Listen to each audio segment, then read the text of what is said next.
The accounts of a certain particular entity are some of the most disturbing reports one could ever examine. The encounters with this entity have dated back centuries and have been permanently penned into various historical documents. Each culture or area that encountered this being had its own name for it.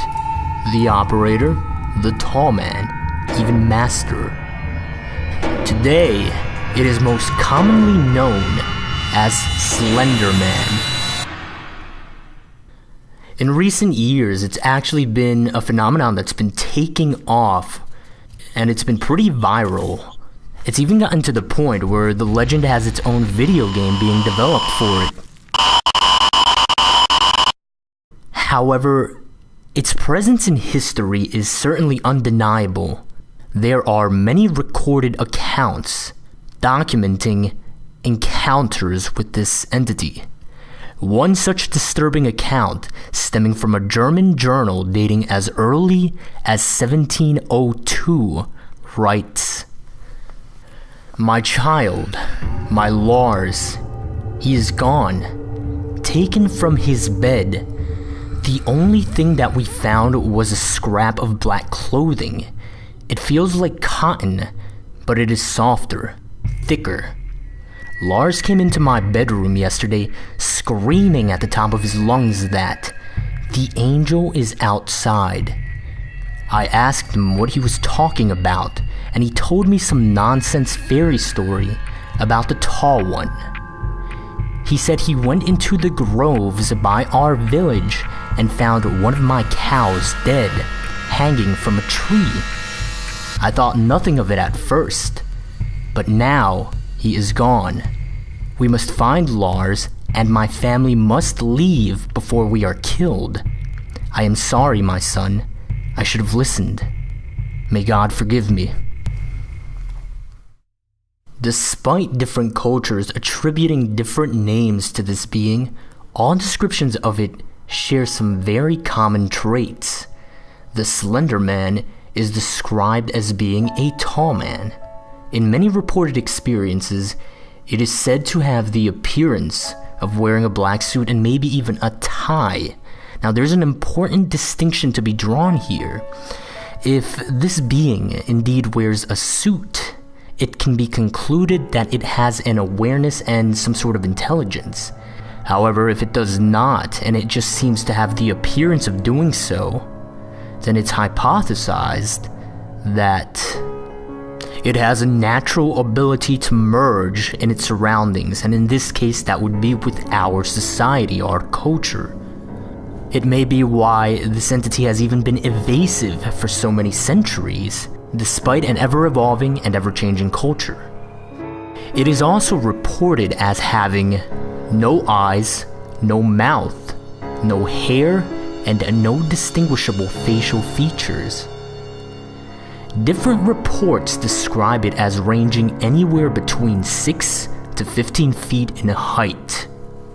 Its behaviors vary from report to report. It has reportedly stalked victims, in some cases for years. Psychological torture is a common tool this being employs, though any definite particular reason as to why it does what it does is anyone's best guess. The only general certainty that can be drawn from this entity's behavior is that it is malevolent. Now, there was actually an interesting list compiled which described potential traits of the Slender Man. This list was compiled after there were a number of burning buildings with unknown causes that had several deaths and a few surviving witnesses. Now, these traits are listed in a sort of chronological order, and this is what that list says. Slender Man will find interest in a victim for reasons unknown. It would then contact the victim, and if it is a child, it'll present itself as friendly. The adults he stalks have a common trait. They have all been through a terrible tragedy in their life, even if the tragedy was made by Slender Man directly. If the victim is an adult, it would stalk the victim for long amounts of time, causing what is known as slender sickness. Now, slender sickness causes massive paranoia, nosebleeds, nightmares, hallucinations appearing only to the sick person, and many other dangerous symptoms. Eventually, and this is where it gets disturbing, eventually it would abduct the victim into whatever nearby forest there may be, where they would be killed. In messy cases, it may remove evidence of its existence by causing fire of their home, place of work, or school. Now, here's one of the more recent findings about Slender Man, and this can get pretty disturbing. Slender Man uses, or is at least thought to use, what are called proxies. Now, these proxies, they are people that behave in really strange ways. Oftentimes it is described as if they behave in ways that make them appear as if they are possessed. It is a kind of psychosis. However, it is unknown whether this psychosis is simply them speaking for themselves, or if it is actually Slender Man pulling the strings.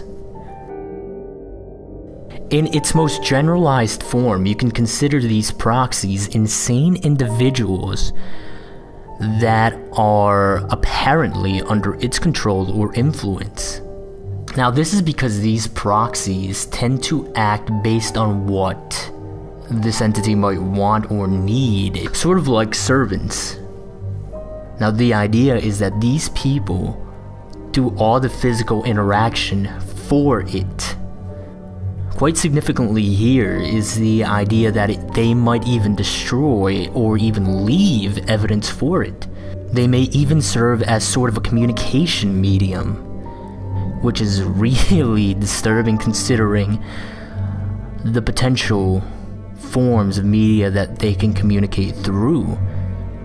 Because this includes creating any sort of electronic media to communicate with whomever they might feel the need to. So it might be possible that there are videos or files out there with communication from it. This idea, it kind of brings you as close as possible to this, as directly as possible as you can get. One final point, you cannot choose to be a proxy.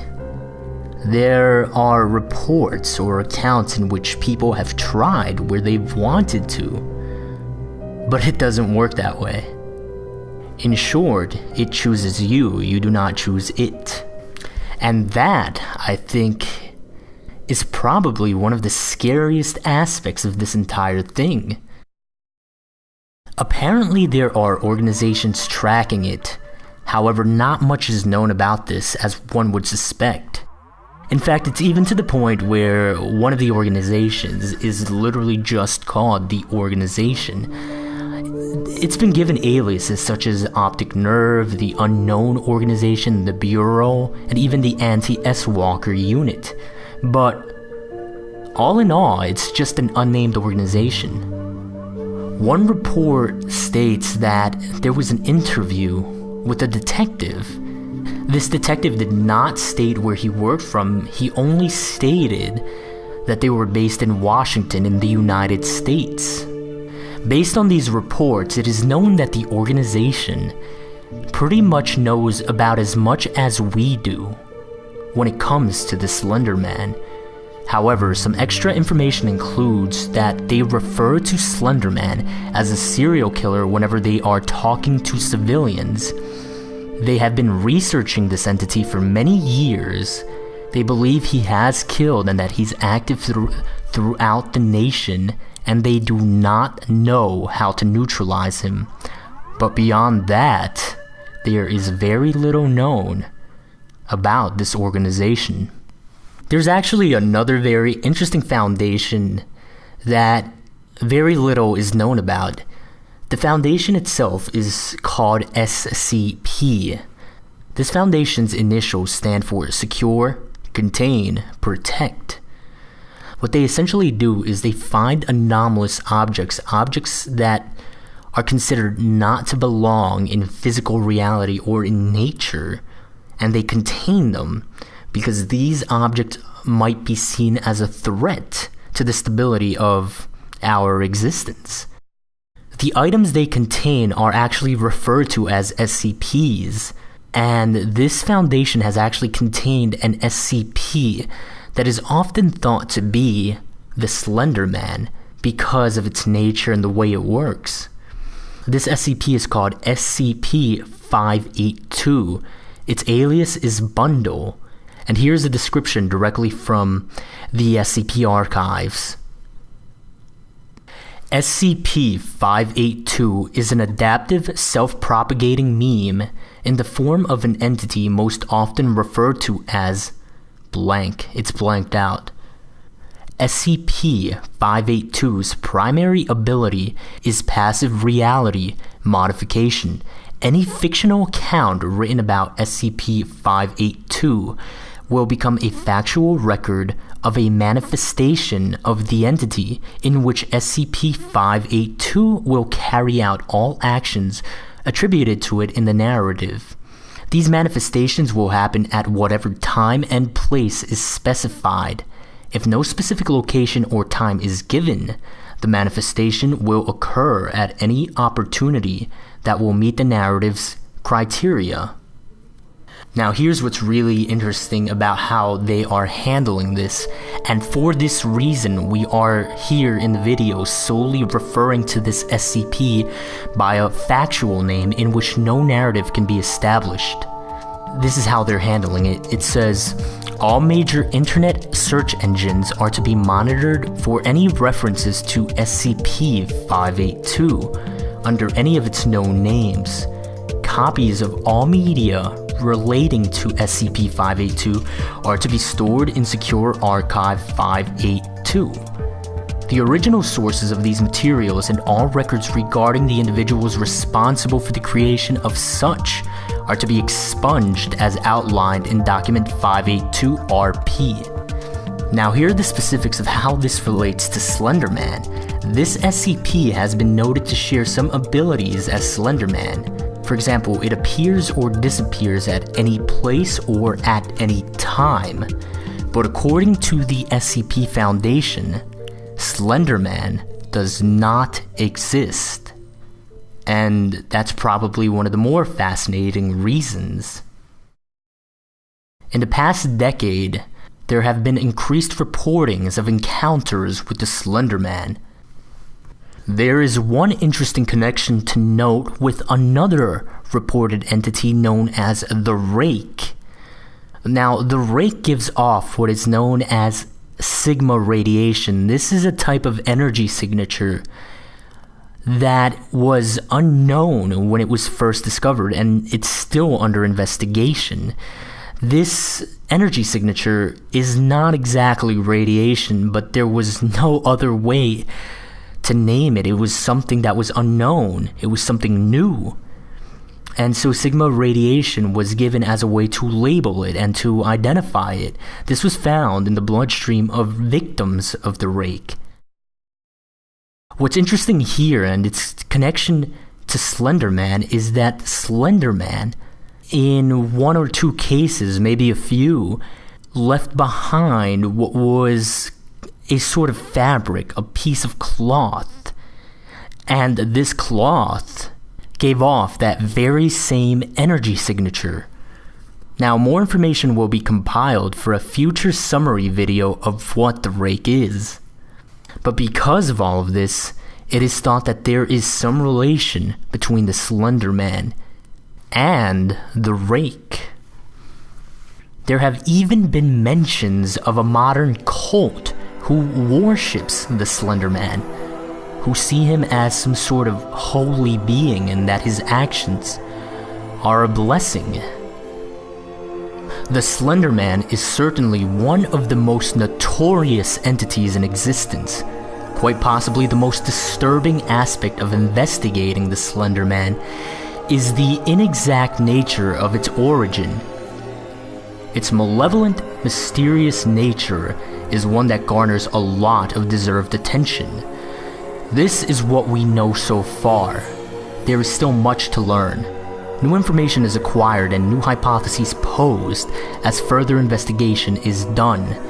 However, the costs of the little we find out are great, for there have been a startling number of victims and disappearances in recent times. Yet all information is valuable, for if we do not know or understand how this entity operates, its motives, its purpose, how could we ever hope to escape it should we be misfortunate enough to encounter the Slender Man for ourselves?